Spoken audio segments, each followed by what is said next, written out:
Robert was a mathematical genius in his early 20s in the field of theoretical math. He came up with a bunch of new things that had been unheard of at the time, and now has lived for the past 30 some odd years off the notoriety of what he had done in his 20s.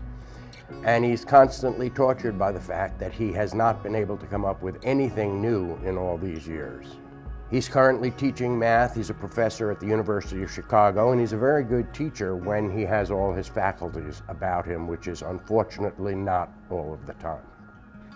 The relationship between Catherine and Robert it's a father-daughter relationship, although Catherine and Robert may get on each other's nerves from time to time because they're almost inseparable. They're around each other a lot. There is a deep love there. There's a deep love because there's a deep understanding.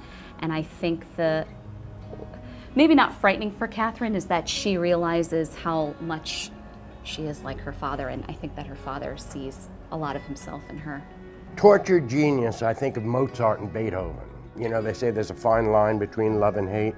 I think there's also a fine line between genius and insanity. Exactly. And people who are quote unquote geniuses walk that very, very fine line, and you never know when they may fall off that line.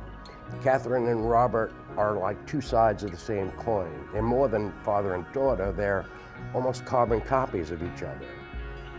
And the sad thing for Robert is that he sees his genius in Catherine. He also sees all the negatives that he knows he has in his personality in hers. I'm retired. I moved to the Villages. I live walking distance from a brand new professional theater that just opened up, and I got a part in their premiere season. I don't know what I did to deserve all this, but thank you.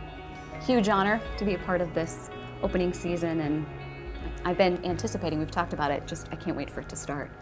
Come see us at the studio, E = MC².